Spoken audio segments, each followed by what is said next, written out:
Google. Play some music I can dance to.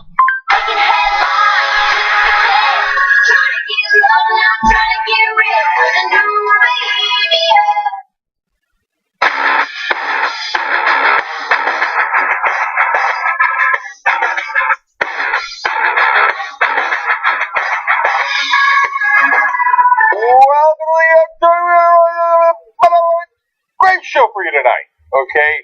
I'm pumped about it. Do we have videos? We got videos. Okay. So, now they're going to come a little bit later in the program. First, I'd like to ask your great apology here, ask for your forgiveness, I should say, for a grave mistake we made here on the program. We should have brought you Trump versus Eagle yesterday. But don't worry, we're going to make up for it today. Trump versus Eagle. Life is so great. Life is so great. And then, will Trump use nukes against ISIS? Stay tuned. His reaction is going to be big league. Big league. Okay. And then, Trump has also done something that appeared undoable. He's gotten Fox News to make a full-throated defense of Muslims in the world. Interesting. Okay, let alone the second hour. You know how I feel about the second hour. I mean, come on, the stories are so good. Okay, a guy calls a woman a slut and gets fired. But they don't work together. They don't even know each other. How did that happen? And should it have happened? Second hour. Come on, where are you going to go? I just took up the next 2 hours of your life. Okay, so let's get started. Alright, I love this. The Republicans have realized, you know what? Trump might actually win. And if he does, we got to get ready. So the National Republican Senatorial Committee has decided they're going to put out a memo. And that was a secret memo until the Washington Post got its hands on it. And their executive director, Ward Baker, writes about, quote, the Trump phenomenon. And he says, let's be clear here, that Trump is often, quote, a misguided missile. And that he is, quote, subject to farcical fits. Which sounds like some sort of dirty sitcom. Oh, farcical fits and misfit tits. Anyway, so, maybe I'm a child, which is entirely possible. Anyway, they get that the guy who might lead their party is prone to farcical fits and is a misguided missile. That's awesome. So they say, let's prepare, and let's learn from it. Oh, that's interesting. They say that Trump has, quote, grabbed onto the best, and the Republicans should therefore likewise grab onto the best element of his anti-Washington populist agenda. Now, this is hilarious because this is a memo for Republican politicians who are all in Washington. This goes to the Washington establishment. It doesn't get any more establishment than a senator, a United States senator, okay? That's who it's being sent to.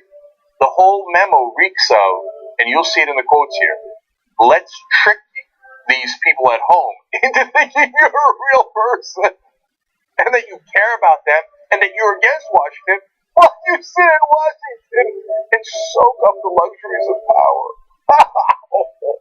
So the one thing we should learn from Trump is, hey, remember, we're populists. Oh, we hate Washington. Okay.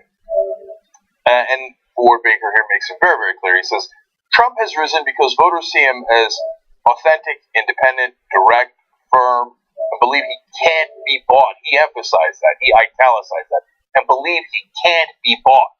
These are the same character traits our candidates should be advancing in 2016. That's Trump lesson number one. I get two things out of that. I love that they say, like, now this is what you should be advancing while being bought. Because all these guys are collecting tens of millions, some of them hundreds of millions of dollars in campaign donations from the richest people and corporations in the world. They're all bought. They're like, but now remember, lesson number one is bacon. Okay, now the second part that I find even more interesting is, look at what the Republicans are getting out of it. mainstream press is talking about the bigotry, as well they should, and we talk about it too, and it's very important. And all the other things that we think are appealing to Republican voters. But they believe, and I agree with them, that the number one thing that is appealing to Republican voters is that he's not bought. So, but the press, man, they almost never cover that. That's his secret weapon, that he doesn't have to take campaign donations. Even though Trump's a madman, he realizes what people are so angry about. Why can't we have a sane person that grabs onto that message and is honest about it? For example, the reason I say Trump isn't honest about it isn't because he's secretly taking a lot of donations. It's because he says he's not going to do anything about it. He just says, elect me, I'm the best, and then I'll win. Yeah, but that doesn't solve the situation. What's your plan for ending this legalized bribery? Just by being the best. But that's not a plan, right? But you see it. Even the Republicans see it. People are pissed. They hate the corruption. They hate that somebody gets to give you $1 million check. They know you work for them once you get the $1 million check. They're not stupid, right? And now internally Republicans know it as well. Now, they do have problems with Trump, though, including his comments on women. Here's how Baker describes that for the Republican Senate. Quote, Houston, we have a problem. So that's fairly clear. And then what should they do about it? If asked about it, they should, quote, candidates shouldn't go near Trump's comments on women other than to say, your wife or daughter is offended by what Trump said. Dad, I love how fake these guys are. Okay, and how they teach each other how to be fake. So, why do they frame it that way? One, I'm not, for you male voters out there, I'm not saying I guess. Right? But for you female voters out there, remember, I care about women. Why? I have a wife and daughters. Wife and daughters. And they're offended by what Trump said. Male voters? yeah, I can't figure out why they don't like you anymore. Okay. Now, again, Baker comes back to the important point here. It's like, remember, promote tweets that push reforms or condemn Washington's dysfunction. You guys are Washington's dysfunction! The Republican senators, when they were in the minority, blocked every bill with a filibuster. They blocked them all. They said obstruction, obstruction. Now they're in charge. What bills have they passed? Nothing! Nothing! They are Washington's dysfunction. But remember to pretend not to be. Okay. Now, here's more tips on how to be appropriately fake. Quote, lose the suit. Tell your communications and media teams to up the vibe and change the look. You know, that stuffy Republican look with the suit. It's not playing long. Lose the tie. Yeah, oh, yeah, I'm with the people. Yeah. Right. You're fakes. He goes on to say, voters are on to you when you do the standard walk and talk through a business, school, or factory. And who taught them how to do that walk and talk in the first place? You guys did. Republican leadership in Washington. Like, walk through a factory like you care. That'll mean that you're with the workers. Later, bend them over. Okay. That part is another secret memo. Okay, so now they're like, they're on to us. Yeah, that walk and talk through the factory, they know we're full of shit. Yeah, okay, indeed. Then more on appearances. Try a new look and have business owners, constituents, and family members and workers talk about you. Now, look, that's reasonable because I always found it awkward, and I think we all do, when politicians come out and they say, well, you know, I'm the best, and I'm here to protect you, and the other guy is disastrous, but I'm the best, and I'll serve you great. Except it works for Trump. Good job, fantastic, I'm the best. But he's so over the top that it's kind of funny. Now, why is that a problem? Because it immediately leads to the next part, which I knew even before I read it. It says, featuring real people protects you from opposition attacks, since real-world people are talking about real-world things you did for them. Now, you paid them as actors to say those things, so none of it is actually real, right? But it gives the appearance of reality. So, trick people into thinking that these are real businessmen, and boy, I'll tell you, you know, Senator Johnson, he was great for my business, great for my workers. He rolls up those sleeves. He doesn't have that suit anymore. You want me to show you walking through the factory? No. He doesn't walk through the factory anymore. I tell you about how great he is. We're so real. Nothing about you is real, man. Okay, here we go. Speaking of which, this is my favorite one. Feature candidates working on an old engine, and note how sometimes you have to do a complete overhaul to get things work. What the fuck are they doing with the engine? They're not mechanics. They're politicians. You think people are so stupid. You get like, oh yeah, so I'm Senator Jablowski. I'm working on an old engine. Sometimes you gotta retool the whole thing. You don't know a goddamn thing about engines. What are you doing with the engine? I mean, this is so stupid. And I guess they'd better than if they had gone with another profession. Working on a toilet. I'm a plumber.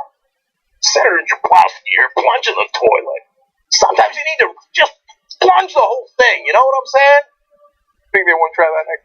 Anyway. Yeah. You missed the whole point. The early part of the memo was about what Trump is doing right, which is that he isn't fake like you guys. He's a genuine lunatic, but he's genuine about it, right? And here you are, you're teaching people how to be fake in a better way. Let's be fake in a more authentic way. Working a fucking engine is not relevant at all. And get rid of the whole dysfunction in Washington, which we're secretly completely part of. Oh, you reek of fakeness. Okay, then have a constituent or citizen talk about the candidate cleaning up the mess in Washington as the candidate participates in street cleaning. I was kidding about the plumber, but yes, at night sometimes I'm a hobo, or I'm doing community service. God, they think you're so stupid. And then last one, just a quick little note. Sell optimism. Don't actually be optimistic. Sell optimism. I mean, that's perfect Republican prayer. Are we going to do anything in Washington? Hell no. Okay, are we going to uproot any of the problems? We are the problem. We're not uprooting anything, okay? No, we're going to have fake engines. We're going to have fake hobos sweeping the streets or whatever we're doing with the senators pretending to be real people. Yeah, there's a lot of street cleaners in America, right? And then people will relate to that. They're like, that senator, man. Sweeping the streets like Bob down the street. Are you guys good? Wouldn't know real if it slapped you across the face. But at the end, remember, keep selling. Sell optimism. This internal memo is Republican 101. Just a steaming pile of crap. Was I clear about that? Don't get me wrong, man. Democrats are fake, too. You know me. I've said that 1,000 times.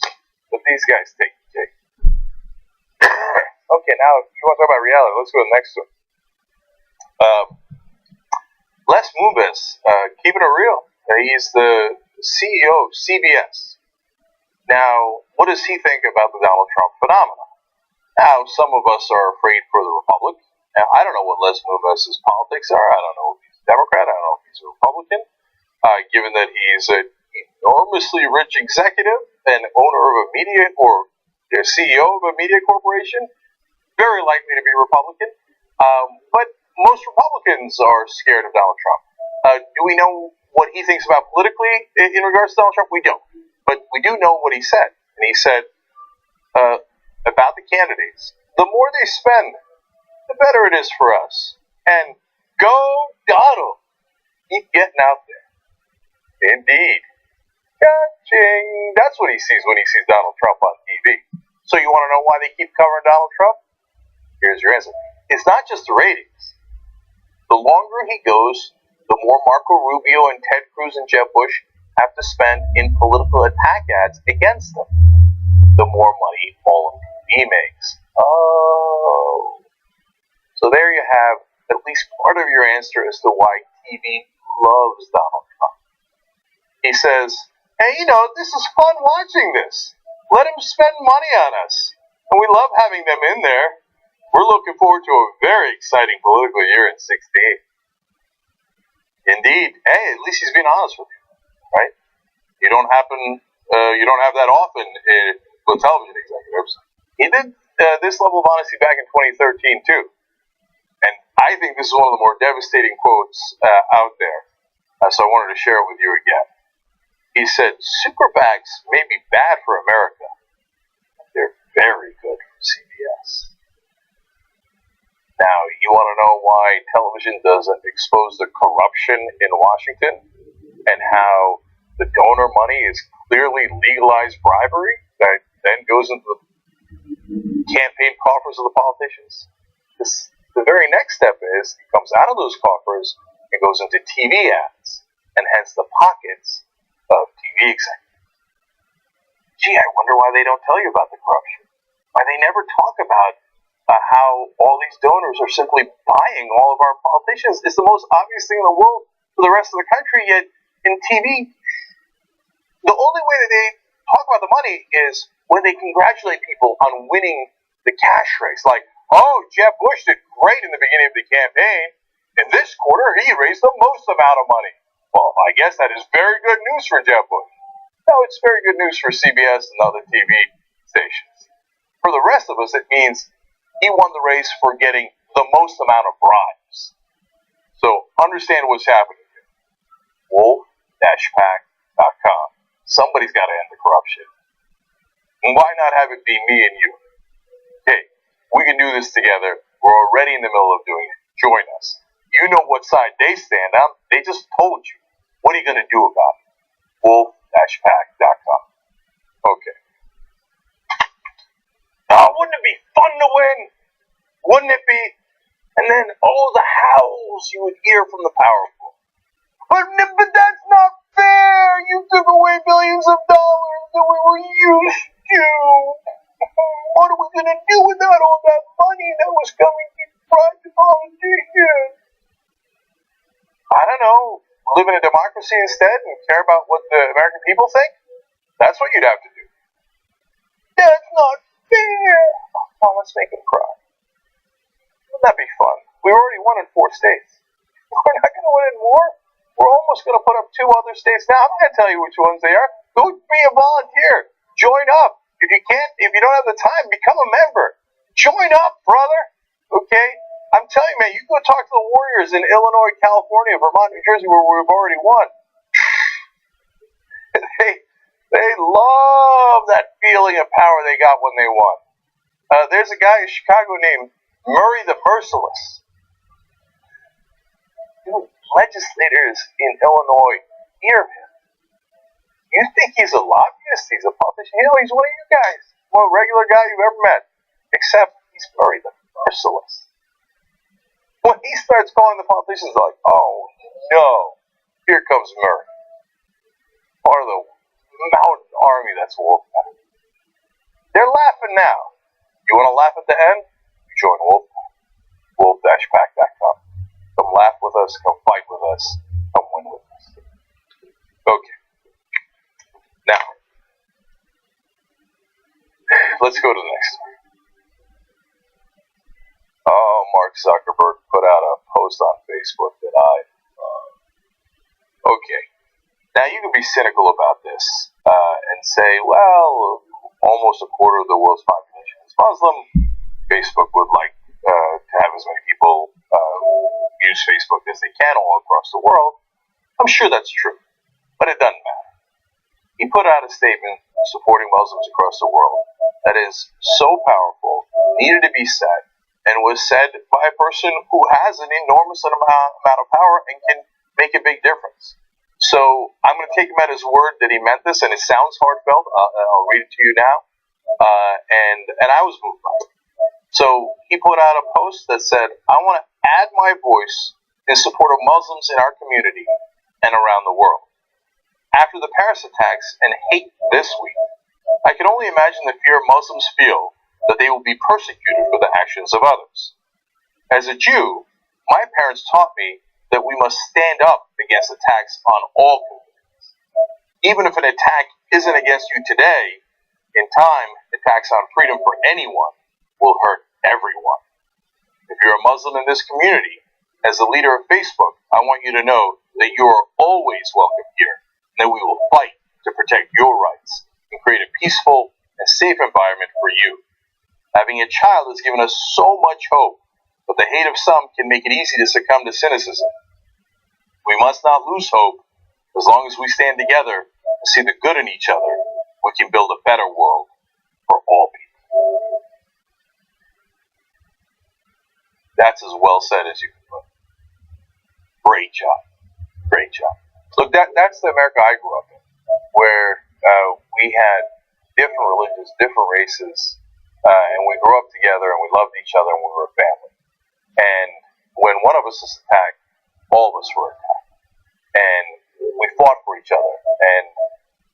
And so Zuckerberg making this gesture, I think, is both morally correct, but also courageous and commendable. So I just can't thank him enough for doing this and being a role model for others to do the right thing. Because the most correct thing he said, and that's why we at the Young Turks fight for this, is you've got to protect the most vulnerable. Because it isn't about that particular group. So when Mexicans are attacking this country, we rise to their defense. It's not because we're all Mexican. When African Americans are attacked by the powerful in this country, we rise to their defense. It's not because we're all African American. And in this case, it happens to be Muslims that are the target of this hatred and bigotry spouted by very powerful people, including the guy who's leading the race among the Republicans for president of the United States. See, united, we're much stronger together. We rise together, and that's a much more formidable force. Don't let them pick us off one by one. Stand together. So Zuckerberg, we're here to stand with you on this message, and thrilled to have you stand with us. Let's all go forward together. Godspeed. I like that. Yeah.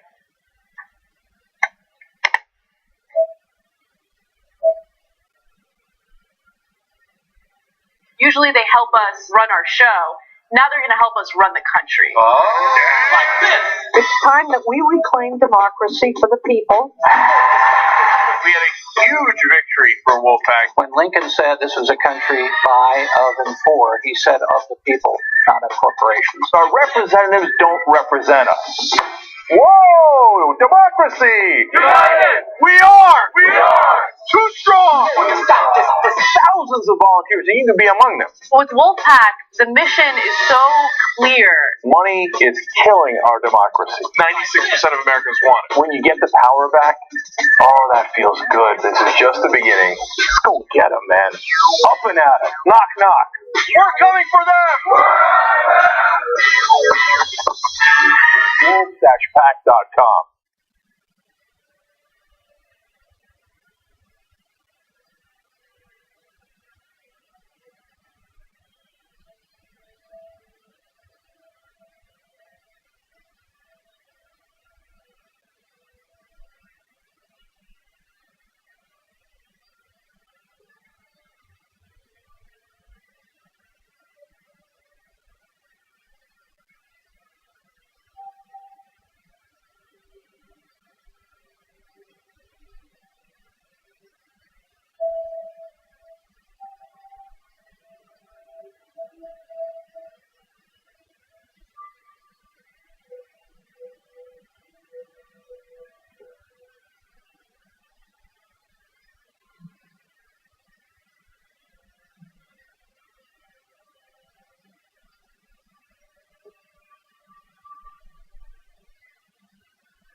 Young Turks. We still got a lot of great videos for you guys. Now read some tweets for you. Hashtag TYT Live. You talk to us throughout the show. Your mama writes in, Jake seems to have a lot of energy for being super sick right now. Well, you're right. You'll probably hear the cough a little bit later. And last night wasn't any better than the 5 nights previous. But like this afternoon, I got a little burst of energy. Like maybe, just maybe, I might be getting better. But I don't want to count my eagles before they hatch. You're about to see the eagle video. You'll see. They hatch for Trump. Okay.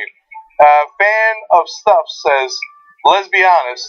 When something starts with Les, I always assume it's going to be a lesbian pun. Okay. We have trained you all wrong. Okay. Roar says, does this make Mark Zuckerberg a regressive too? And does he want to help pay for the Christmas party? That's so fun. Okay. John's reporting Muslims regressive.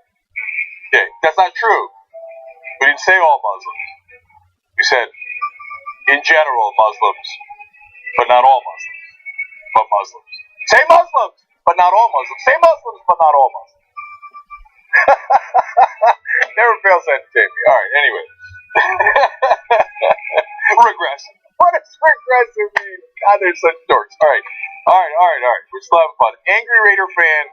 Wow, never thought I'd see the day that Mark Zuckerberg would say something that moves me. Hey, look, I know he don't have the best image out there because he's just kind of an eccentric dude, and I don't know him at all, but that was a great post. Yeah, credit where credit is due. Okay, Eli Brodich says, when was America this place where people of all races and religions stood together united? He's asking me, right? Well, I'll tell you when that was. At least for me, in my idyllic little bubble that I grew up in, it was East Brunswick, New Jersey, 1978 to 1988. Okay?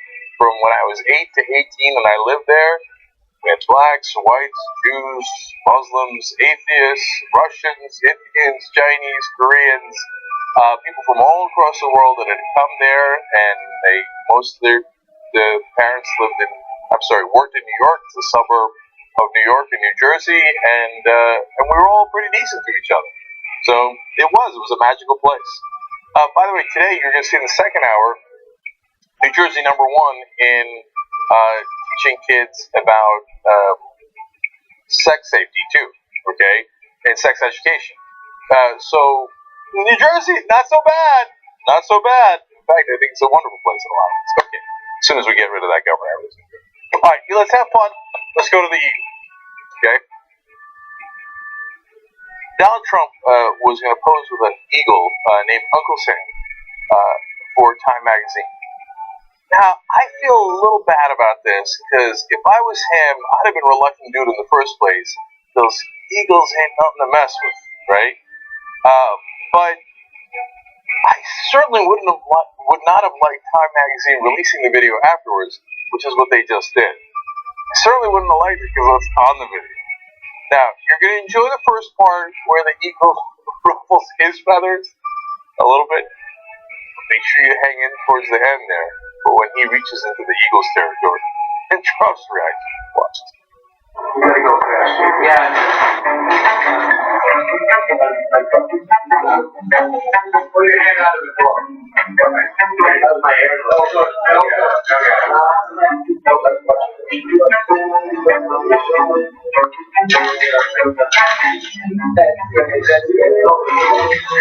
Almost done here. That's great.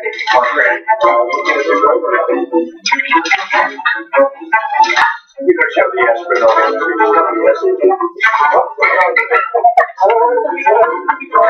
His aspirin. We're not doing it again. I'm doing this for the cover of Time magazine. I love Time magazine. What you will do for a cover, this bird is seriously dangerous but beautiful. It's impossible not to laugh. Look, an eagle goes for me. I'm not sure what my reaction is. Let's be fair and honest about that. At the same time, is there anything more precious than seeing Donald Trump, Mr. I'm going to kick the Mexicans out. The Muslims, they are the problem. I throw them down the well. I don't know for you guys, but for me, there's only one word I think of when I see that. Bitch.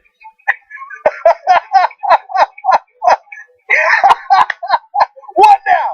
What now, Donald? Oh, you're so tough. You're so tough.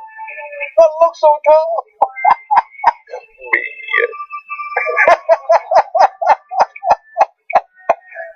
You know what that eagle is? That's America. That's what America's gonna do to you. All right. Never gets old. Doesn't he look like a grandma there? I mean, no offense to grandmas, but. Okay, that was too much fun. All right, let's keep going. All right, next story. There was no substance there. Don't get me wrong. videos. Okay. Now, there is a silver lining to all this Donald Trump madness. Did you ever think in a million years that Fox News would be defending Muslims?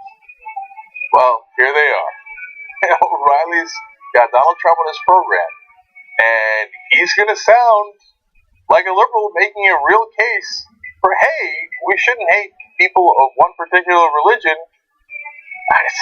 How did he do that to Fox News? That's amazing. That's a silver lining in all this mess. Let's watch. Would you cede, as I said last night, that you need Arab Muslim nations to help the United States defeat the jihad? Would you cede that? No, I don't, but I do think it would be very helpful. And but I do think it would be very, very helpful. All right, well, how does it help then if you say to the king of Jordan, you and all your people can't come here for a while until I sort it out? Saudi Arabia, Morocco, Egypt, their government is cooperating against ISIS with us. Turkey, their government is letting us land planes there. How is that helpful to ban people from all of those countries from coming here? Doesn't seem to be helpful to defeating the jihad. When you say their governments are letting us, we are paying a very big price to have governments let us do anything. But still, they don't have to allow us to use bases in Turkey. We are paying a very big price. Everything we get, we pay a big price for. We get nothing for nothing. So first of all, that's the thing about Trump. But will you see the most obvious point in the world? No. Okay, yeah, it's very, very good. I'll speak out of both sides of my mouth. Yes, we need those nations, but we don't need them. They pay a high price. We pay a high price, so we're not going to use them, but we could use them. I'm all over the place, but I am not ceding any ground. But the more important part is, here's O'Reilly saying, for God's sake, we need our Muslim brothers and friends. Look at this, more. But I disagree with you in the sense that if you say no Muslims can travel here from overseas, you're hurting the United States' position against ISIS. We need the friendly Muslim nations. You can't insult them like that. You can't. Bill, I disagree. People have to be vetted. They have to be perfectly vetted. But you can't insult the whole religion. We're not insulting. This is about security. It's not about religion. This is about security. We cannot allow people to come into this country that have horrible things in their mind. All right, everybody agrees with that. I don't think you thought through the unintended consequences of banning an entire religion from coming to the United States. Just my opinion. Let me roll something for you. I thought through everything. Believe me. I thought through everything. Look at what's happening. I thought through everything. And again, I've had calls from friends of mine who happen to be Muslims saying, you're the only one with the courage. Bill, they said, you're the only one with the courage to say it. They all know what I'm saying is true. We want to win the war against ISIS and the jihad. You've got to enlist the Muslim nations to do it. Insulting them en masse is not the way. Trump is an unbelievable guy. So this is not about religion, it's about security. No, but you said you're banning all Muslims, so that's obviously about religion. And then really you had Muslims call you and tell you, oh man, you're the only one that have courage to ban me. Really? They said that? Really? I said, no, I've thought it all through, Bill. Yeah, I got this thing on lockdown. But really, the most amazing part here is Trump has done the undoable. He has gotten Dick Cheney and Bill O'Reilly to give as strong a defense of Muslims as I've seen. So, there you have it. your silver lining in a super, super dark cloud. So, okay, thanks for that, Donald. We appreciate it. I guess Billo and I are on the same team on this one. Okay, strange bedfellows indeed. In fact, that felt a little gross. Okay. All right, we're moving on. Now we go to the downside. So the upside of Donald Trump attacking all Muslims, saying there should be a total ban on them, is that he's gotten some people, even on Fox News, like Bill O'Reilly, to defend Muslims. On the other hand, the downside of it is he has now made this into a debate. No, but this is not a debatable issue. You can't ban everybody from one religion. That's the most un-American thing you can do. It's in our Constitution that we have freedom of religion and all religions are welcome. It is the core of America. But nope, now we're having a debate about it. So after O'Reilly yells at Trump, he brings on two other Fox hosts who totally agree with Trump, and they proceed to have a legitimate debate over it. That if you ban all Muslims, you really hurt yourself in the war against the jihad, because you need those nations like Jordan and Morocco and Egypt and Turkey to help you. Yeah, because if you didn't have their help, Bill, this war against radical Islamist terrorism would last, what, you figure 14 years without winning. We haven't won. And we haven't fought. Oh, well, that's the point. And we've had their help. Okay. He didn't retreat at all. He never does. Any point. He never does. He did what he said he was going to do. President Obama created a vacuum on Sunday night by saying absolutely nothing. Trump jumps in with a strong statement and doesn't back off at all. He didn't back off with you in the slightest. And when you challenged him and said, you've got to have Arab nation support in order to get this war won, he came right back at you and said, nothing for nothing. How do you know it is hurting us? Come on. Okay, you see that? If you don't back off, that means you're right. Okay. Excellent counterpoint, Stuart. Okay, and then Lou Dobbs, 14 years we've been fighting this, but when you're the one who wanted to go into Iraq in the first place. Now you're belly aching about it? Oh, we didn't win. Well, I thought you told me Bush won. We had the mission accomplished banner. He said we got democracy in Iraq. Now you're telling me we didn't win. So what's your answer to this? I don't know. Ban all Muslims.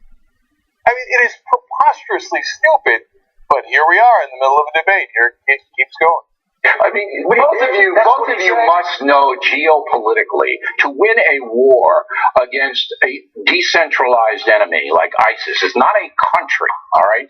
You need as many people on the ground close to them as possible. You can't say to the king of Jordan, you and your countrymen can't come here and expect them to help you. You can neither allow people to come into this country without knowing who they are, right? Now where they live. No, I mean, questioning strong vetting. No, vet them. Okay, but why have we not?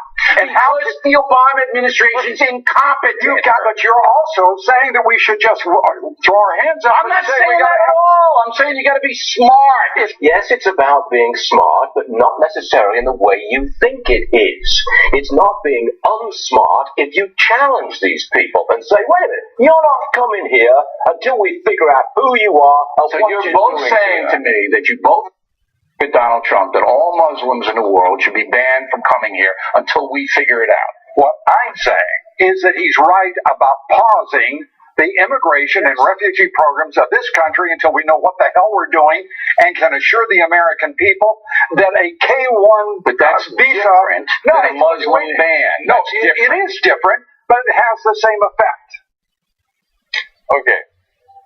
I'm not saying we shouldn't be smart, but we should say, hey, wait a minute.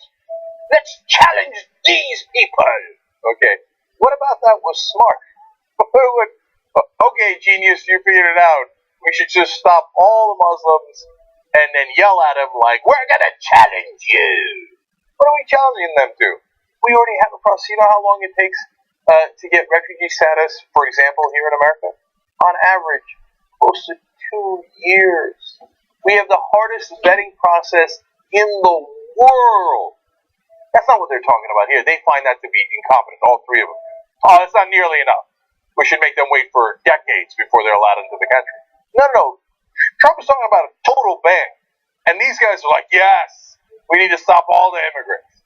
Said Stuart Barney, who's clearly not born in the United States of America. Oh, I meant all the immigrants that aren't like me, but that are those people. Now, I don't want to be unsmart. Too late. Okay, now, more of this debate now on MSNBC. Chris Hayes did a great job of challenging Steve King, the Republican from Iowa here. I don't want to take anything away from him, but we're stuck in the middle of a stupid debate that we shouldn't even be having. What? You didn't necessarily agree with it, but you were glad it opened up space for it to be debated on the merits. Can you elaborate what you mean by that? Well, yes. I mean, the politically correct enforcement that's out there in our society has tightened things down to the point where people just walk on eggshells and they're afraid to address the things that are really on their mind. And Donald Trump has opened this up wide. He's made a very bold statement, and he's backed it back just a little bit when he said it's temporary. But now that lets us all have an open conversation about what this might mean if Donald Trump gets his way, or how we might be able to adjust that in a way to make American people safer. Now, listen to what Steve King said. I'm going to quote here again. I'm not announcing that I agree with him, but I do say that I thank him for opening up the topic and opening it up it nice and wide so we can have a real debate about this. And this is how it starts. So, should we be having a debate, as Chris Hayes asked later, about whether we should let the Jews into the country? No, that's not a debate to have, right? And should we have a debate about whether we should let the Muslims into the country? No, that's not a debate to have. Some things are not debatable. But Trump, by going so insanely right-wing, has opened up these debates and has opened up this Pandora's box. So a lot of terrorists have already flown out of it. God knows what's at the bottom of that thing, but it looks like we're nowhere near the bottom.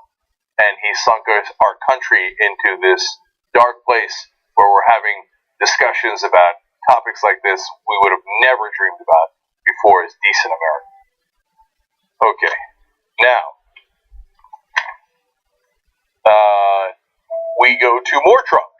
Can't get enough of this guy, all right? He is endless. Okay. Now, Donald Trump called for a total ban on Muslims. Not on specific kinds of Muslims, all Muslims. So then he's asked about it and he says this.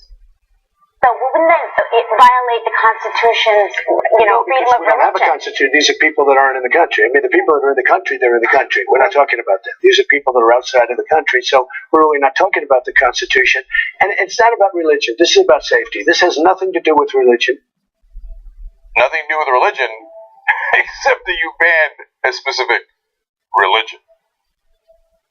He just says it and moves on with his life. He says wildly contradictory things.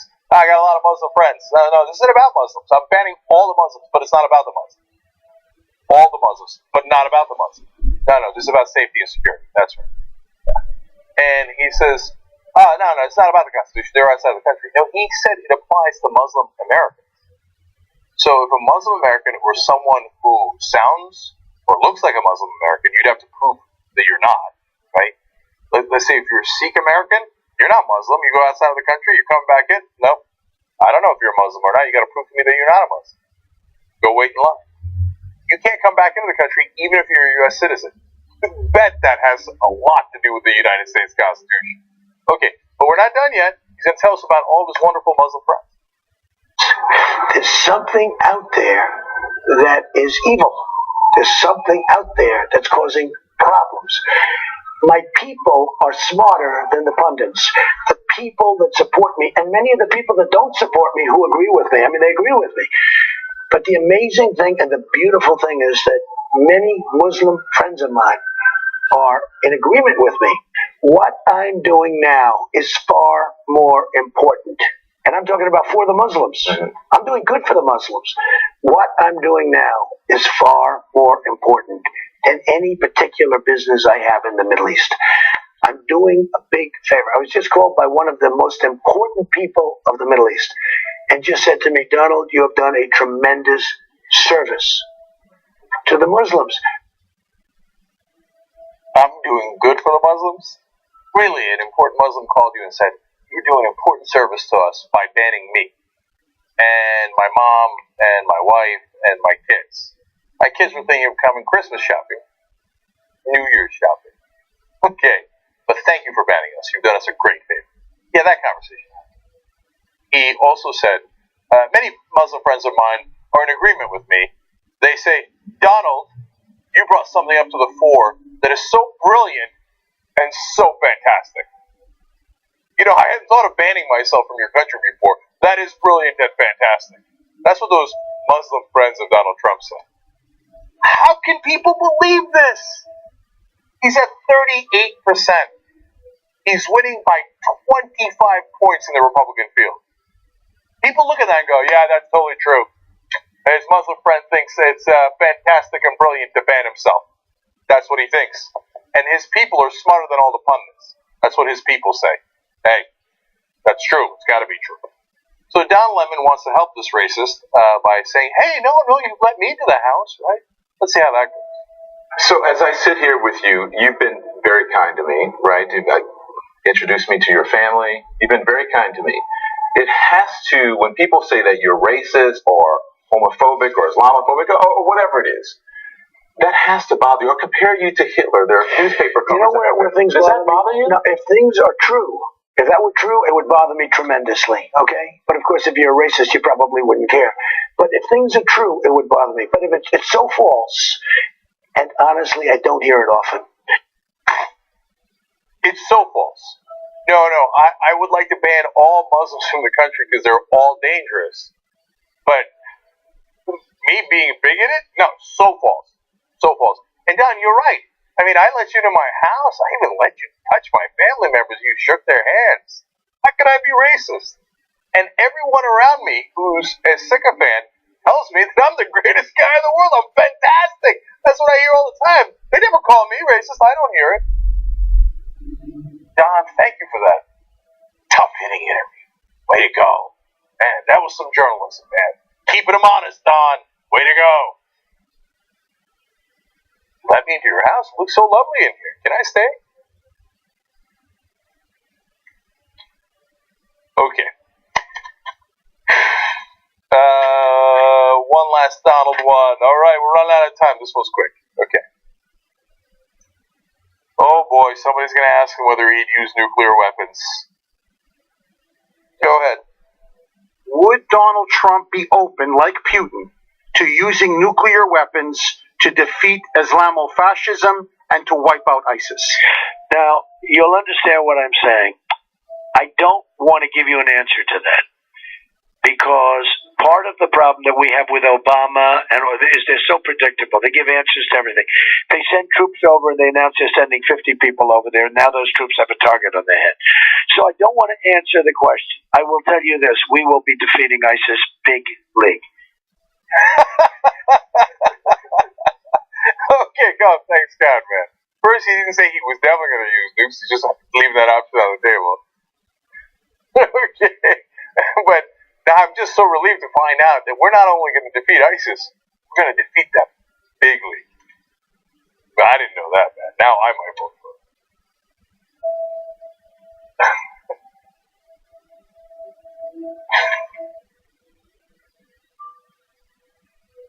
Isn't it so sad that there's like people out there, they look at that and they go, yeah, he said he was going to defeat him bigly. And he's going to make America great again. It says it on his hat. Okay, watch Final Judgment. We got one of those people for you guys, okay? So that's on youtube.com/2IT and on Facebook, okay, facebook.com/theothers. Okay, anyways, now, the story that I've been dying to get to all week about the Second Amendment, okay? Now, of course, Second Amendment keeps coming up in the news because there are a lot of mass shootings in this country, happen almost on a weekly basis. No, actually, they happen on a daily basis. If you count mass shootings as shooting 4 people, either wounded or killed. So, I looked at the U.S. Constitution. I've done this several times, and I wanted to help you break it down a little bit. Because oftentimes in the press, and certainly online, you only see half the Constitution. In fact, I've had this tweeted to me several times this week. They say, look, man, Second Amendment's so clear. It says right there, the right of the people to keep and bear arms shall not be infringed. That is, wow, man. I didn't think about that. That is really clear.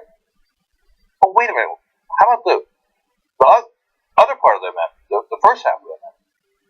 Oh, let's read the whole amendment for a second.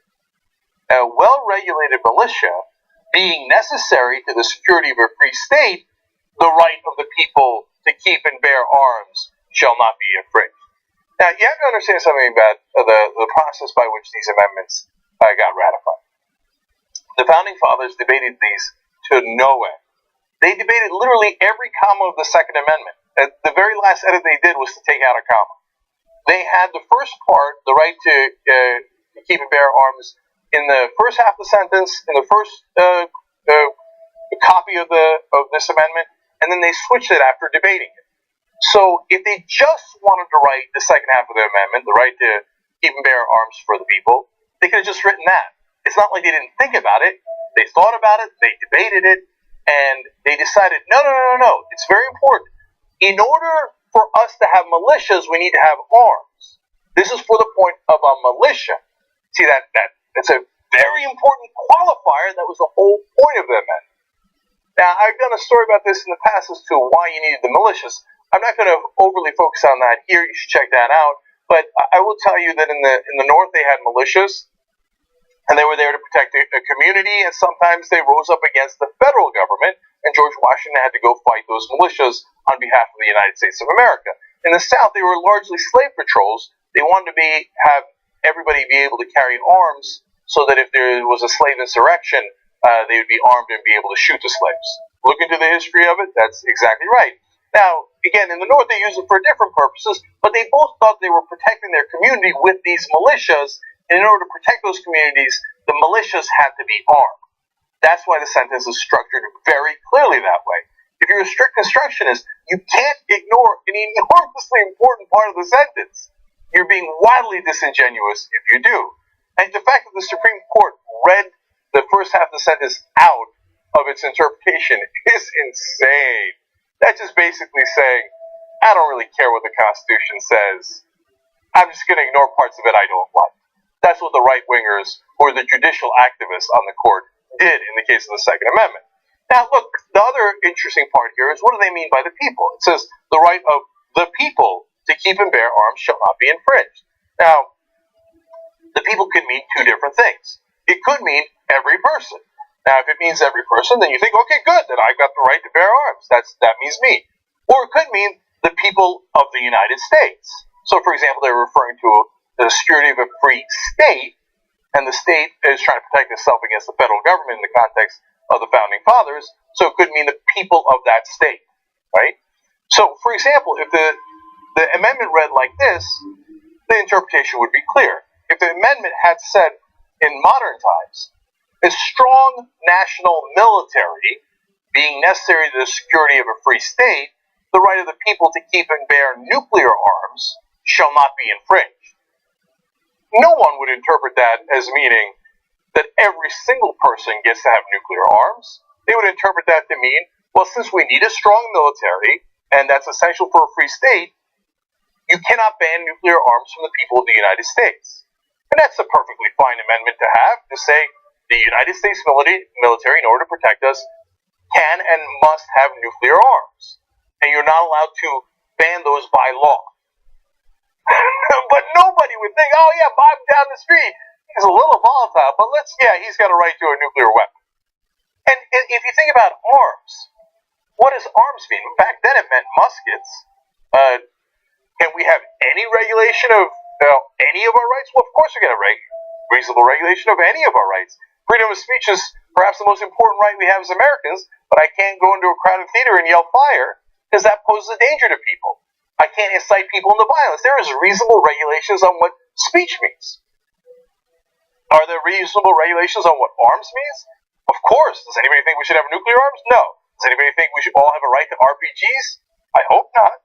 Does anybody, look, you know what else is arms? Landmines. You think we all have a right to have landmines and plant them? Wait, even in our own yard? No, what if Fluffy, your next door neighbor's dog, comes by, or your next door neighbor's kid comes by as he's walking the street? You don't have the right to have landmines, right? So, of course, you can have reasonable regulation. In fact, it says it in the amendment. A well-regulated militia being necessary to the security of a free state. So, and so let's focus on that for one more second, too. Yes, it's well-regulated. But if a militia was there to protect their community for whatever purpose back in the day, depending on where you lived, the North or the South, and they needed the arms to protect the community, what would be the modern-day equivalent of that? Now, today we don't have muskets anymore. I'm not sure Washington and Jefferson meant AR-17s or AK-47s. Things that fire 13 bullets in a second is what they would have considered reasonable arms. But I am sure that they meant for the thing that is protecting your community that is well regulated. Oh, what protects our community today? Police forces. So if I just take out the ancient language and put in modern language, it reads like this. A well-regulated police force being necessary to the security of a free state, the right of the people to keep and bear arms shall not be infringed. When you read it like that, does that sound like every single person gets to have a gun? No, it sounds like, yeah, you get to have a gun if you're part of the police force that is protecting the security of a free state, and you're well regulated. It's not that complicated. Okay. Now, all the gun rights advocates, go ahead and go nuts. So, no, you cannot read the whole sentence. It's not fair. But that is what you must do. And don't let the word militia throw you. Look, I could be ungenerous and say there are no more militias. So the Second Amendment doesn't apply at all. None of you get to have weapons for any purpose. That is a perfectly legitimate interpretation. But am I not merciful? I'm saying yes. Okay, if you take the modern version of a militia, if you're a cop, you get to have a gun. Congratulations. Young Turks.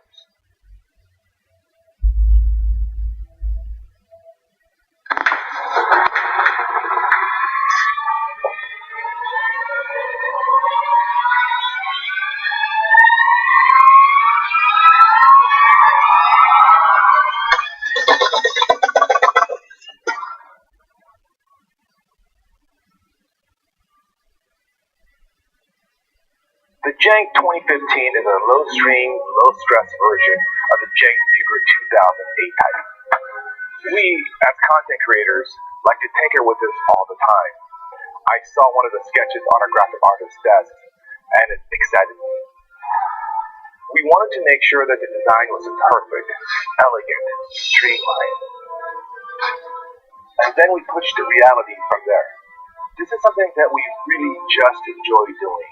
The electricity can be felt all around, from the smiles on everyone's faces.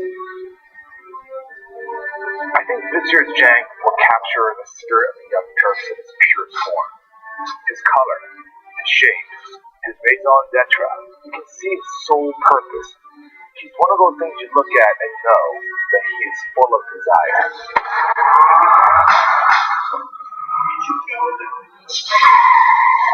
The 2015 is pure Jank in its purest form. He's there for one thing, to speak truth for a long time. And that's fun. Patience. It's a virtue. They think you can put me in a box. But you can't stifle a revolution. Cenk Uygur, you started something, an idea. The truth and honesty matter above all else. And the people love you for it. And for a while, so did I. We could have stood united, a political force of reckoning upon our foes, the hypocrites, the phonies, the unjust. But you put me in this box. Cenk! No! You began without me. You began without me. God as my witness. I will be the one to finish it.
Georgina son, Georgina son, Georgina son, Georgina son.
Georgina son,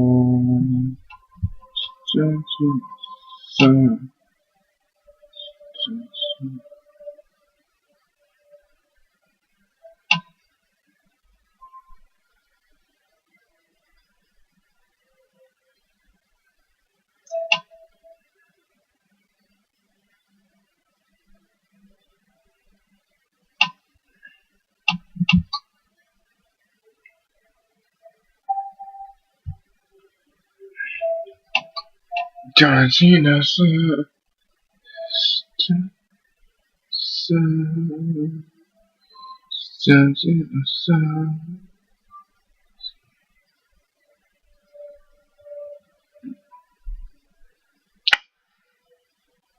Georgina son, Georgina son, Georgina son, Georgina son, Georgina.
panel with you guys.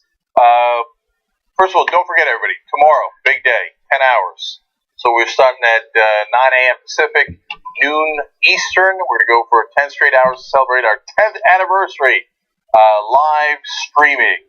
We've been streaming this show on the internet for 10 straight years. Longest running stream on the planet.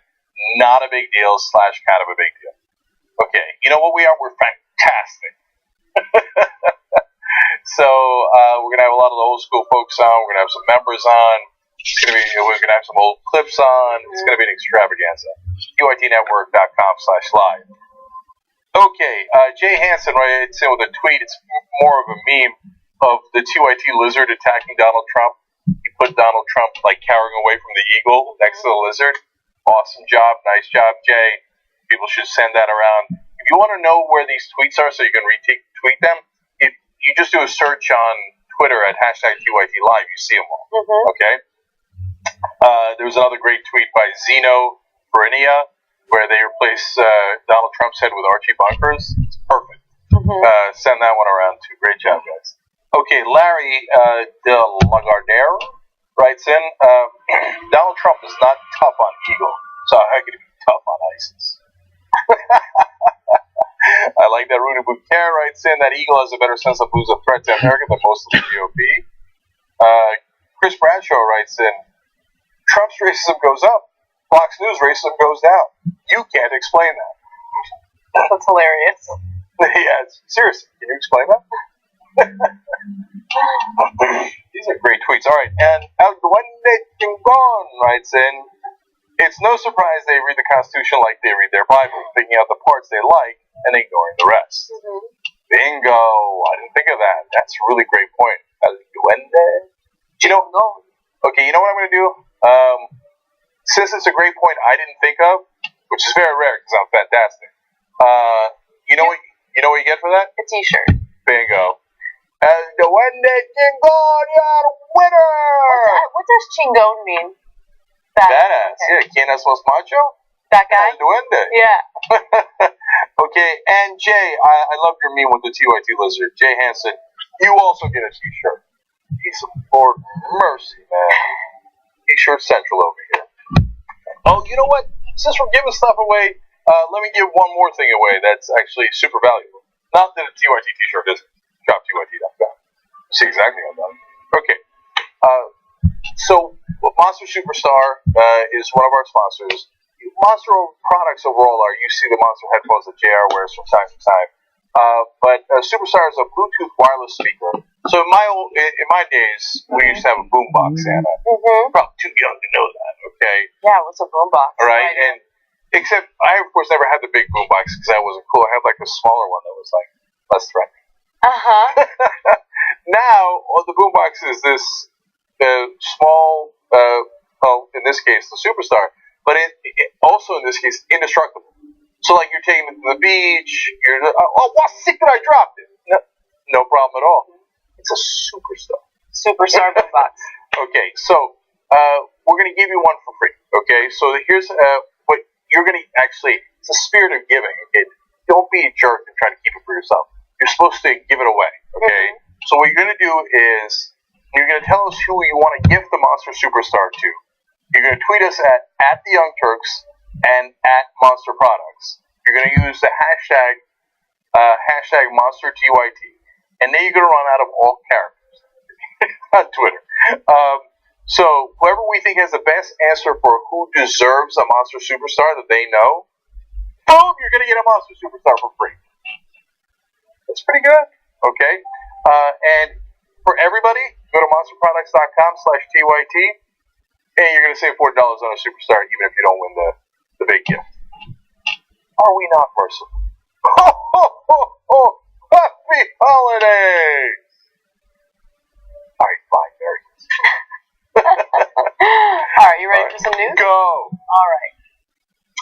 One man in Missouri is defending his decision to not only fly the Confederate flag, but also hang a noose near it. Right. Now, his neighbors feel like it's an obvious gesture to display his racism, but Jeffrey Tyndall doesn't think so. There's Jeffrey Tyndall there right next to... If anybody never deserve one. Listen, Jank, stop judging him by the way he looks. Some of his best friends are black. In fact, he uses that defense later. But let me tell you what he has to say about the Confederate flag and his decision to hang a noose right by it. So apparently he said, representing my Southern heritage and my Southern pride, the Confederate flag, the rebel flag, whatever you choose to call it, it does not stand for racism at all. No, not at all. It stands for pride and heritage. I mean, pride that we were racist who wanted to keep slaves. Yeah. But yeah, not racist. So then he was asked about the noose. You know, the same thing that's been used in the past to lynch black people. And here's what he had to say about that. According to Tyndall, he made the noose to show his brother how to tie knots. He suggested that the rope had nothing to do with racism. Of course not. Of course not. Look, I made a knot. Oh, look at that, little bro. It's a fucking noose. Oh, I got an idea. Just as a wild coincidence, let's hang it next to the Confederate flag, which is not a racist sign at all. Hey, listen, I thought you guys were against the PC police.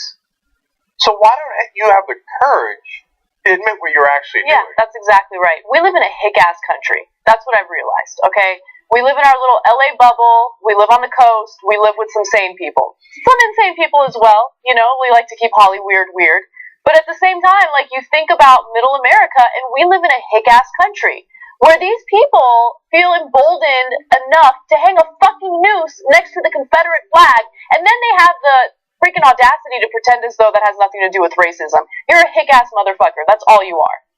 Okay. Now, remember, not everybody in his community agrees with him, right? So it's not the whole country. In fact, Justin Clopton, whose neighbor, said, in my opinion, it's racist.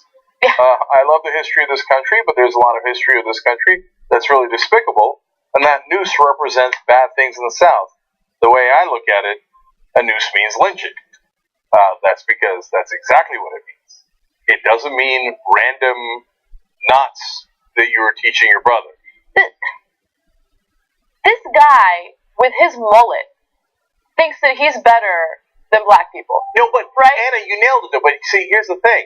That's why he's got to feel that. Because if he didn't have someone else to blame or someone else to put under him, then he'd feel so terrible about who he is. Yeah, then he'd have to actually face the truth, and the truth is he's a worthless, terrible, uneducated, racist, bigoted piece of shit.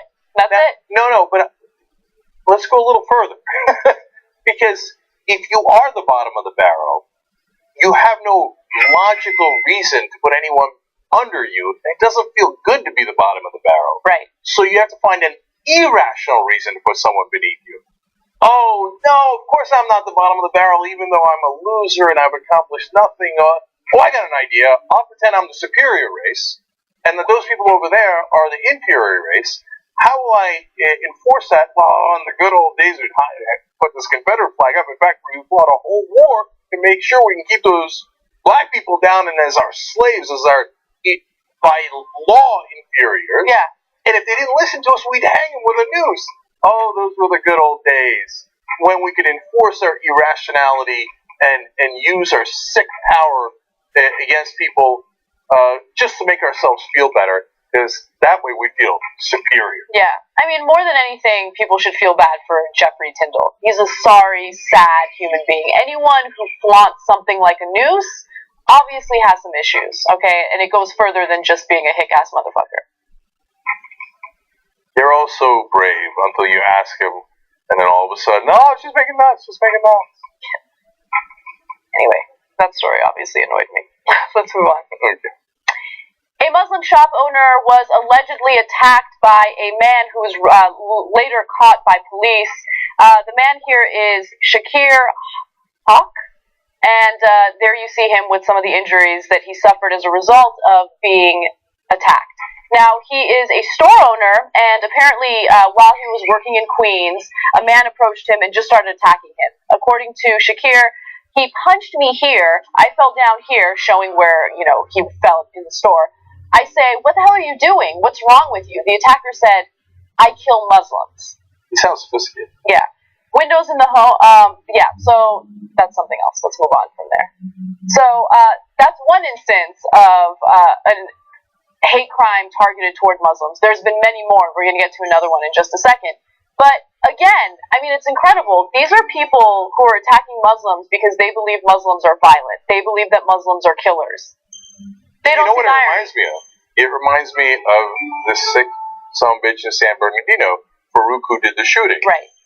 One of his victims was this Messianic Jew who said, hey, I'm worried that Islam is too violent. Mm-hmm. And Farouk used to debate with him, according to witnesses, saying that Islam is a religion of peace. And then he showed what a religion of peace it was by killing that guy. Okay. You made his point for him in the most horrible, gruesome way. You dumb, despicable person. Now, here's a guy on the opposite side attacking a Muslim saying, you guys are the violent ones, and smashing the guy's face in. I know, stupid people, ignorant people, violent people often miss the irony. They miss the irony. And we have these discussions about rhetoric, and people like to think that rhetoric has no negative consequences on society whatsoever.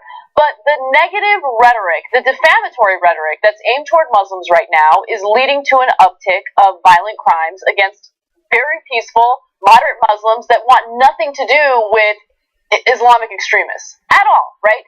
So let me give you some other examples. So 2 Muslim women at a cafe in Austin were facing racial attacks after the staff and customers were dealing with a racist person, a bigoted person who was attacking them. Customers, staff at the restaurant didn't do anything about it. They just let it happen. Another instance involved a 6th grade student in New York who was called ISIS by the boys in her class. She was also punched and had her hijab ripped off, okay? These are kids, okay? They don't have the same minds as adults who can make rational decisions and kind of focus on nuance. To be honest, there aren't a lot of adults right now that are focusing on nuance when it comes to these issues either. But when you have that kind of violent rhetoric and you give it a pass, well then people who might not be in the right state of mind, including children, will carry out these acts of violence. And they're going to bully kids who have absolutely nothing to do with Islamic extremism. So look, I know you're not allowed to say the words Dylan Roof or now Robert Deere, but when they did those crazy acts of violence based on race, as Roof did, and religion, as Deere did, how insane would it have been to find some random white Christian people and start punching the crap out of them and be like, oh, it's because you Christians are so violent, right? And that person, it's the craziest thing you've ever heard, right? It doesn't make any sense. But yet, for some people, including 38% of Republican voters who are supporting Donald Trump, they think, yeah, that random Muslim guy who did that, no, all Muslims are guilty for that. They find that perfectly reasonable. If you flipped it on them and said white people or Christian people, they would be furious. Can you imagine how irrational it would be if I came on this show and I said something along the lines of, you know, because of all these mass shootings that have happened in America's history, there's some percentage of young white men that are going to carry out these mass shootings. Therefore, we should do A, B, and C. No, it's ridiculous. You can't make generalizations about an entire group of people based on what some extremists do, right? What some crazy people do. It just doesn't make any sense. Oh, I know, white young males don't all have the exact same ideology or religious doctrine. Doesn't matter. I mean, you can make the same case about any other group of people. It's just so stupid. And so the final... By the way, before you get to the final story, one last thing. The group of people who are most likely to do any violent action, everybody knows it, is young males, period, right? Of any race.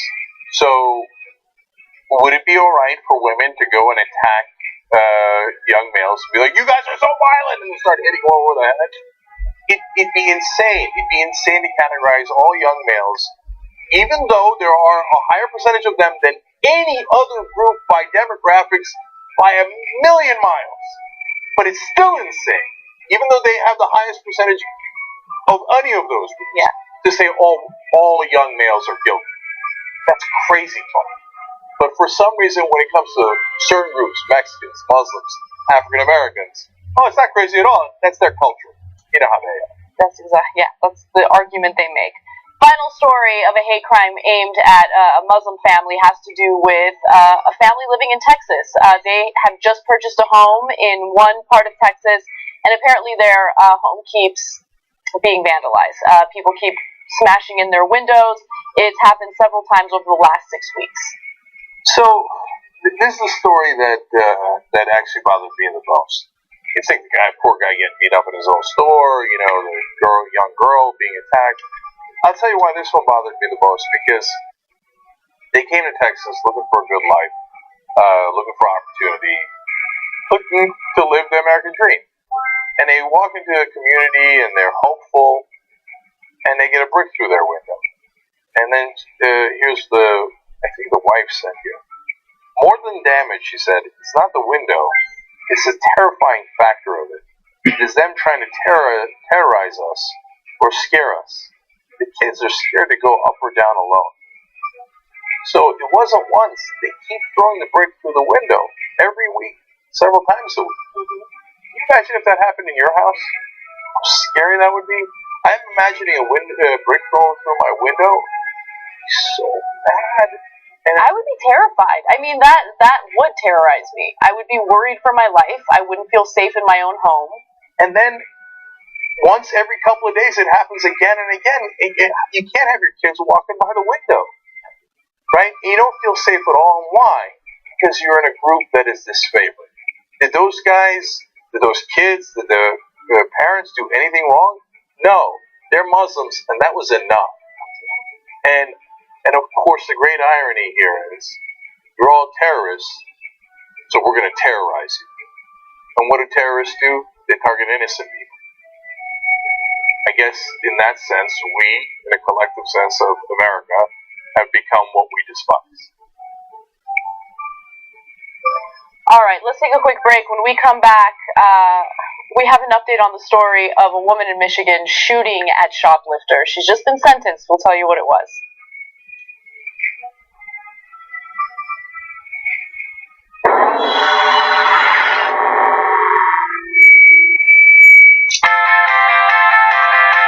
Borrowed money from the Chinese, they give it to us because they're nice people. We're a bunch of capitalists borrowing money from a bunch of communists so we can bring democracy to a bunch of Muslims who don't even fucking want it. I saw a comedian on the TV, he said, if you're 30, 35, 40 and you still work at a fast food restaurant, you're a loser. I was like, oh, thank God. Somebody finally stood up to the minimum wage worker and took them down a few pegs. That's the beauty of Facebook. Right, you find out that you really don't like your friends. Because I think a lot of the gay guys themselves voted against gay marriage. I'd love to marry you, I can't wait. Let me go vote. No. And then afterwards you get act upset about it. Oh, I wanted to marry you, but they made it illegal.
Alright, back on the Turks. Of course, I'm going to read one too many tweets because these are all good. Chris Bradshaw writes in, of course he has a mullet. Did anyone expect otherwise? About the Confederate flag and New Sky. No more donations writes in, you guys are starting at 9 a.m. tomorrow? Damn, that's too early for me, bro. Hashtag setting my alarm. That's awesome. 9 a.m. Pacific, noon Eastern tomorrow, 10-hour broadcast extravaganza right here, QITnetwork.com/live. Okay? Me, Casper, Johnny Pie, we're going to start off the proceedings, and then we're going to have a regular show at the regular time as well, in the midst of the 10-hour broadcast. Okay, some old school favorites are going to be here. Okay, watch out. I don't know why you should watch out. Okay, Jeremy Varner. We regulate arms all the time. Certain knives, certain uses of a sword, flamethrowers are banned. Why are guns special? They're not. Of course you can regulate them. Of course you can. You can have a reasonable discussion about what's the right kind of regulation, but can you regulate them constitutionally? Not only can you, the Constitution tells you to. Dude, we have more regulation of tanning beds than we do of guns. I know. Isn't that crazy? With the coal countries case. All right. The Chris Lapaco writes in, what percentage of people who commit crimes watch Fox News as their primary news source? Connect the dots. La la la la. Did he add that la la la? Yeah. Okay. So, look, maybe it's their culture. Yeah. It's their culture. It's their culture. That's it. Okay. That's all it is. So it's a higher percentage. What can you do? Paul Charles says, not permanently, but we need to put a stop to the whites coming in until we figure things out. Mm-hmm. I mean, the whites are the ones that are doing all these attacks, and we talked about it in the last segment. Let's just keep them out until we figure things out. Yeah. I'm not saying forever, until things are figured out. Right. That makes sense. Right. Paul, that's a great argument. There's some chance he's white, in which case we're gonna have to keep you out. But I promise we'll figure things out, and then we'll bring you back. Okay. Oh, wait. Oh, I'm gonna tell you the members of the day, and we do have a post game today, which is also gonna be fantastic as always. Did you guys catch the one we did on Tuesday? The one with the face stroker story? You got to go back and watch that if you didn't. Yesterday on Old School, which will be posted soon, we got into Wes Clark's safe house sex stories a little bit. On the post game? No. No, in Old School. Oh. Wes Clark always has really crazy stories. He does. He also had a story where he was going to get assassinated. Of course he did. Yeah. Anyway, member number 2746 is Umar Mirza, and member number 2488 is Caitlin Sparks. So Umar and Caitlin, you guys are great. Another lovely post game for you guys today. If you want to be a member, tytnetwork.com/subscribe. All right. Recently, a woman in Michigan shot at two men trying to get away after shoplifting at a Home Depot. Now, of course, there are laws against that because you shouldn't try to kill people simply because they were shoplifting. And as a result, Tatiana Duba Rodriguez was prosecuted and recently sentenced. According to reports, she pleaded no contest shortly after the October shooting to reckless discharge of a firearm, and she was sentenced Wednesday to 18 months of probation. Now, that part she didn't seem too upset about, but the part she was upset about was the following. Her concealed carry permit was also revoked until 2023. Okay. Oh my God. No! What have you done? Now I can't shoot random people in parking lots anymore. Yeah. So, the best part about this entire story is you would think that after this whole thing, she would understand that it's not right to shoot at shoplifters. Look, shoplifters are doing something wrong. They should get caught. They should be prosecuted. We all get that point. But you shouldn't try to kill them because they're stealing something. She didn't get that point. Here's what she said. When she was asked, did you learn anything from this whole situation? She says, I tried to help, and I learned my lesson that I will never help anybody again. I tried to help by executing those two shoplifters right cold dead right there in the parking lot, and they didn't appreciate my help. So I go, all right, fine. You know what? If I saw that, though, I'd be like, oh, thank God, Tatiana. That is the perfect lesson. Please don't try to help anybody again. Because if that's your idea of helping, great. Don't help. We don't need your help. Her defense attorney, in an effort to defend her, said that she is a sharpshooter, and he said society needs more people like her. Oh, by the way, the sharpshooter, unsurprisingly, missed. Hey, she didn't hit either one of the shoplifters. Thank God. She also didn't miss. She also didn't hit anybody else in the parking lot. I don't know if that's what he meant by sharpshooter. Yeah. Like, she's really good. She didn't hit any of the targets, but she also missed the innocent bystanders. Just trying to help. Just trying to help. Yeah. Anyway. All right, let's move on to some fun. Small thing, guys. We always do this, so I want to do it again. Imagine Jamal Williams shot at a couple of people, and then after in his trial, they were like, "Oh, you get 18 months probation, and you don't get your gun permit." You think people are gonna go, "Oh, you guys need to follow Jamal a little longer because I think he's gonna have a gun anyway." I don't think she's giving away her guns. I don't think she's gonna be putting them away, or that she's gonna not violate this probation. But no one cares. We're gonna go, "Oh yeah, of course. She's not gonna shoot anyone anymore. She's not gonna hold any more guns. She's totally not paranoid. She's gotten over it." No, we're gonna be afraid of that person who shot randomly in the middle of a Home Depot parking lot. But even me, I'm not afraid of her, but we should be. But if it's a different name, different person, we're like, no, criminal, obsessed with guns. He's gonna get them illegally because bad guys have guns illegally, so that's why everyone needs them. It's the same. It's the talking point that goes with it, but it doesn't apply to her. Yeah, I wonder how they're gonna enforce it. That's a really good point. But I think the person who's really at fault, or the entity that's really at fault here, is Home Depot. Like, their prices are too steep. If they want people to stop stealing from them, they really need to get it together. Just kidding. Their prices are really steep, though. But no, they're not at fault. And JR, here, look, let's keep it real. Gender might have a lot to do with it, too. Because if it was Jose Duava Rodriguez from East LA who had done the shooting, and he was wearing a bandana and had some tats on him, and he was like, "Yo, Holmes, I was just trying to help people, And I'm not going to do it anymore then, you might have a different image. I think that was kind of offensive, no? What? Duva Rodriguez. All right, let's move on. Okay. Clementine Ford is a feminist writer who's very used to terrible vitriol when she writes about equality and some of the issues that women face. Well, recently, when she was writing about the terrible comments that she gets, one man by the name of Michael Nolan thought it would be a good idea to comment on that post by calling her a slut.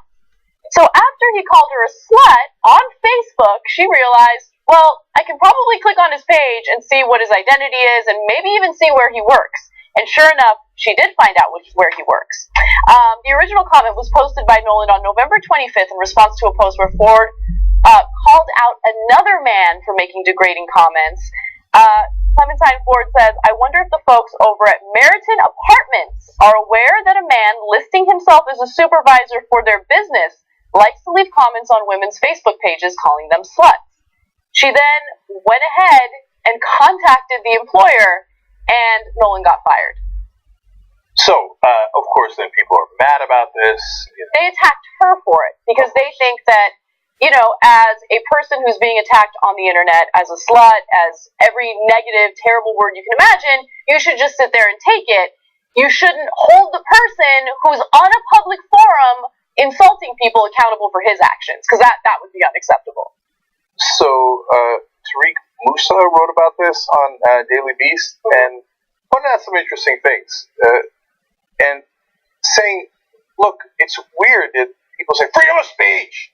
Now, first, of course, let's just get the obvious out of the way, which is freedom of speech is so the government can't take away your rights. So, and freedom of speech applies both ways.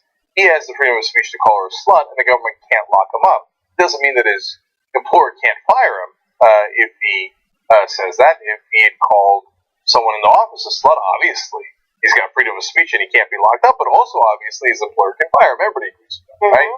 Now, the writer here pointed out, well, doesn't she also have freedom of speech?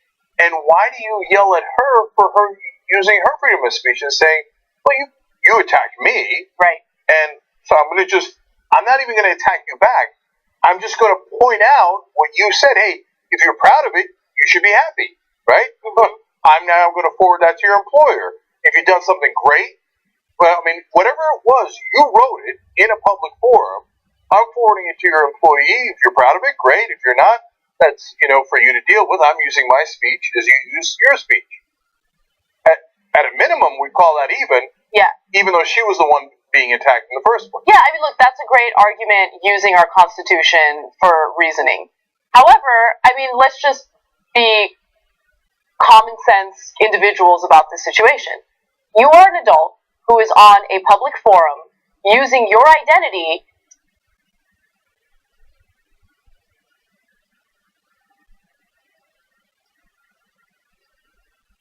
to say horrible things about people. Here's the thing. Names in a very public way, well, first of all, your employer could find that without, get women to tell on you or whatever. Right? Look, I don't think what she did was wrong. I'm going to put it out there. I wouldn't do it because I'm not in the business of policing what people think about me. You think I'm a slut? God bless you. Go ahead and think that I'm a slut, right? I'm not. It's fine. I am an actual slut. Okay. I've dealt with that type of vitriol and that type of rhetoric for 9 years now working here, right? And I'm used to it, and I just ignore it and I move on with my life. But I always find it really interesting when men on Instagram or Facebook who are married or in relationships send me their dick pics, and they think that there's absolutely no chance that I would send that picture to their wives or their girlfriends. And you know what? I wouldn't do it, but you need to be careful because you're doing something in a very risky way. So the reaction, if you had done that, the same reaction that these people are having here. How dare you? No, but wait a minute. Not how dare you for sending a dick pic when you're married to someone who didn't ask for it. Exactly. Right? But how dare you take the incredibly inappropriate thing I did and tell other people about it? What an insane upside-down world that is. But look, a lot of people feel this way. Look, we had a question on our app. We want you guys to participate, but a lot of people already voted. We said a woman got a man fired for his job after he called her a slut on Facebook. Do you think this is fair? Only 40% said yes. 60% so far saying no. Okay? So, look, I'm curious where the voting winds up on that. But my final analysis is very similar to Hannah's. Yeah. I've never forwarded anybody that anybody has written about me online to anyone. Believe me, I can forward a lot. There's millions of comments against me online. Ain't nobody got time to worry about your comments, let alone figuring out who the hell you are and sending it to other people. Probably your friends and family already know what an idiot you are, so I don't need to remind them, right? I hope your employers know, but perhaps they don't know because they've employed you. But am I going to hate on her for doing it? No. And if it turns out that this makes people a little bit more careful, and I guarantee you the people defending this guy are like, oh, liberals, with their victim ideology. Oh, she ratted me up for calling her a slut. I'm such a victim. No, you said it. Man up. It's called personal responsibility. That's exactly right. And we're living in this day and age where people don't want to take personal responsibility. They want to use the internet as a shield against any and all consequences for their bad behavior. And I'm tired of it. Guess what? The internet is not a personal, tool that you can use to attack others, threaten others, and say whatever you want. They have real life consequences. And if you don't like those consequences, then stop being a dick. Damn. Yeah. All right, moving on. By the way, it'll be like a ton of hate comments in this video. Fuck. I just don't care anymore, right? No, we're gonna find you. We're gonna find your employer. We're gonna send it to him. Yeah. Okay. All right. Aisha Curry ruffled some feathers on Twitter recently when she made some comments about women and the way they like to dress. Apparently, she's not in favor of the scantily clad women that are running around these days, and she took her thoughts to Twitter and said the following: just looking at the latest fashion trends, I'll take classy over trendy any day of the week. She also says, everyone's into barely wearing clothes these days, huh? Not my style. I like to keep the good stuff covered up for the one who matters. So here's my hypothesis behind these tweets, okay? There was someone specific who got under her skin. Maybe someone hit on her husband. I have no idea. It's my speculation. Anyway. Yeah. And so she probably saw some pictures of this chick, and she was probably bearing, some skin, and she's like, you a hoe. Right? Like, that's probably... that was her classy way of saying it. That was her classy way of saying it. Now, a lot of women got upset about her tweets because they felt like she was tearing other women down, trying to make, judgments on them. And so let me give you a few examples of women kind of criticizing her tweets.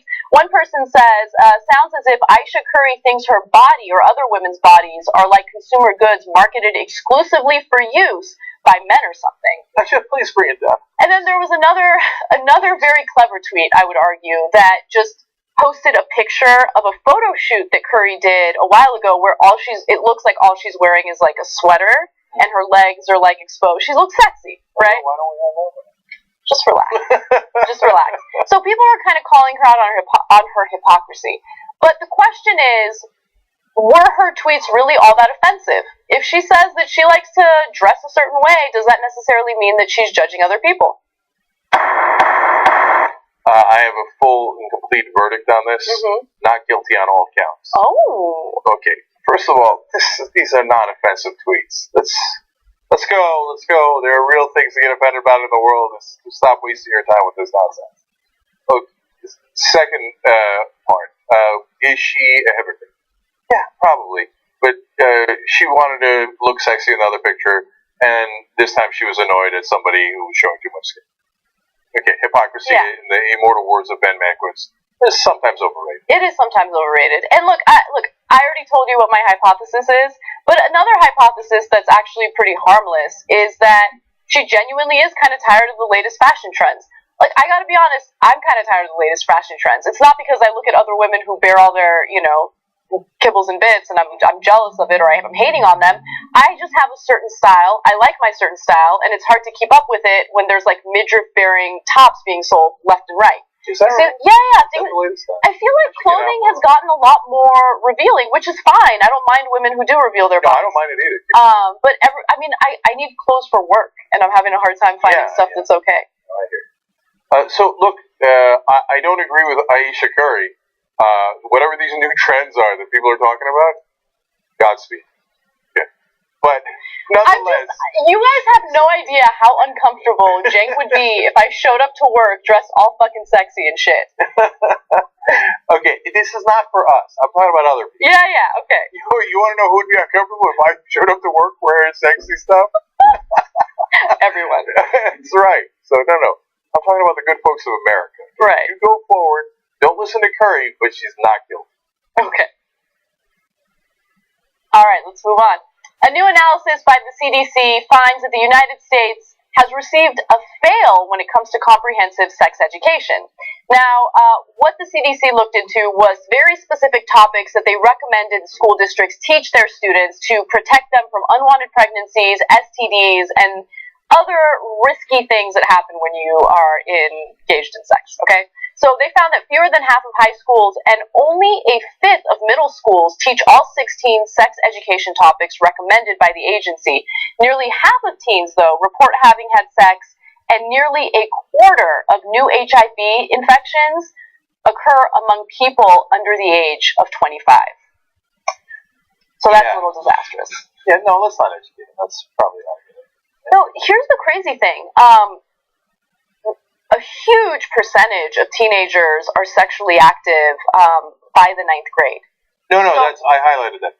30% of teenagers are already sexually experienced in the 9th grade. That's insane. And so the problem, if you look at grade school in general, is a big problem. But if you look at middle school specifically, which is when they're supposed to get this information, it's abysmal, right? Because there's this thought process that, hey, they're middle schoolers, they're young, they have no idea what they're doing, they're not interested in sex. But you got to teach them before they're sexually active. That way they can protect themselves as much as possible. You don't wait until they're seniors in high school. They're already having sex. So that stat is so depressing for me for two completely different reasons. One is that, really, 30% by 9th grade. I wasn't within miles of being sexually active in 9th grade. I know. You're 21, right? Oh, you was. Okay.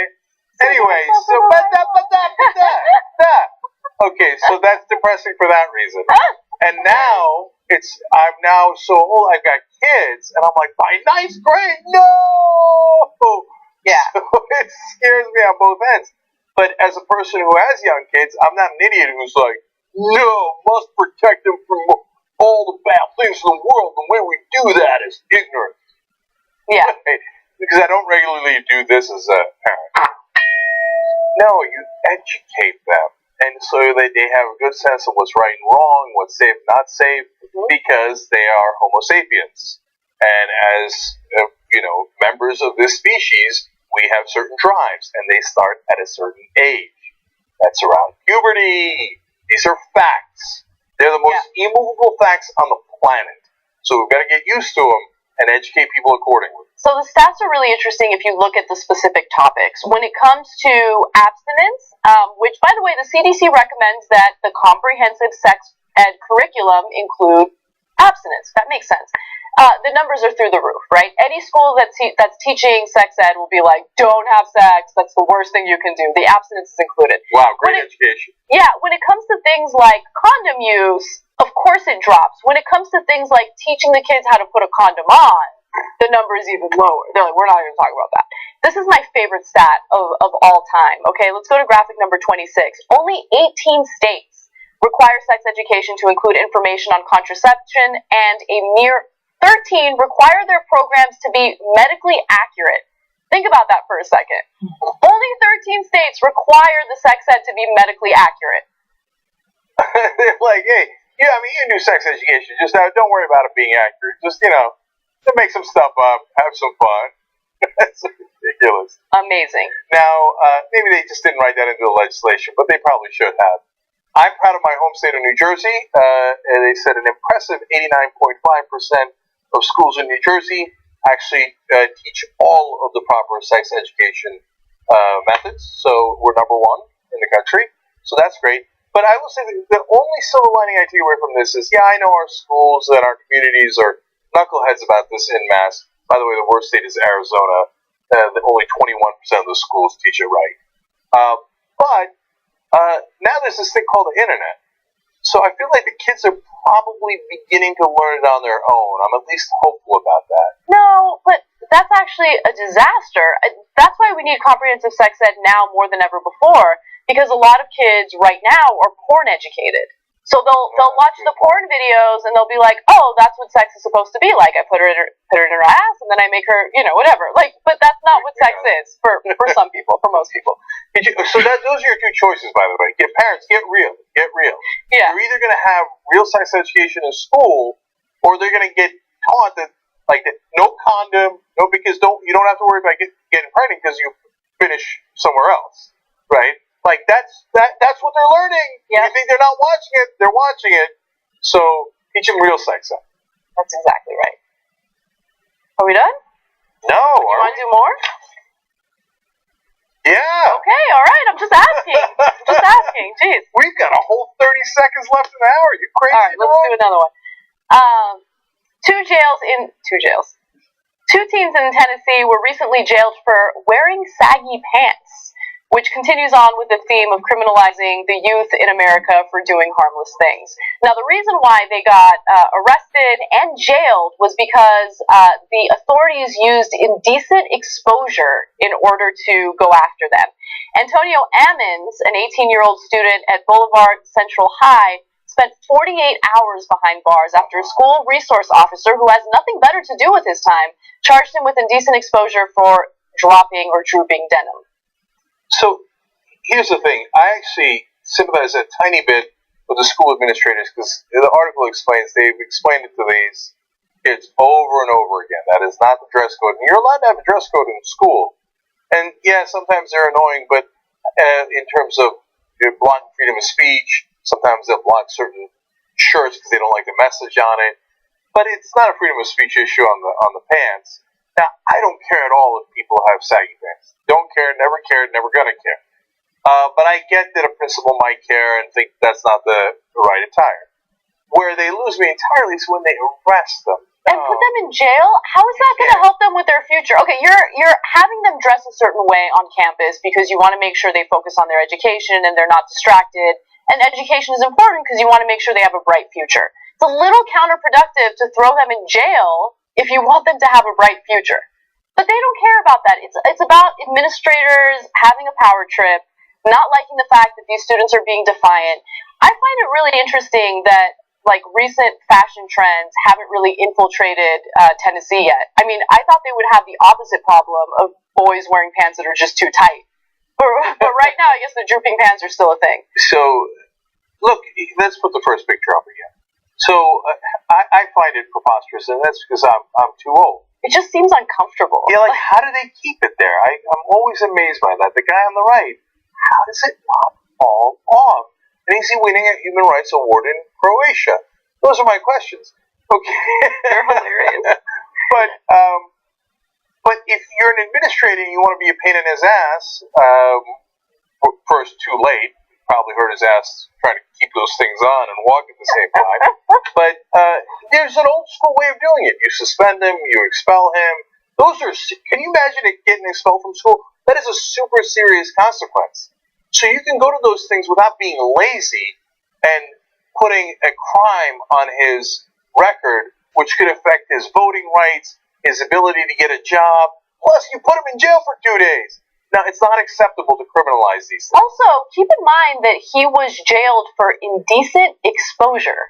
I think that sets a freaking terrible precedent. I didn't when think it comes about to kids. that. He's 18, by the way. He's an 18-year-old. That could get you on the sex offender list. Yes. So I don't want anyone to think like, oh, these kids were being defiant, they deserved it. No, they don't deserve charges and conviction of indecent exposure. That's ridiculous. Nah, we criminalized everything in this country. It's absurd. It's a hell of a lot more absurd than low-hanging pants. Yeah. And low-hanging pants are a little absurd. That's just me. I'm a grandpa. All right, guys.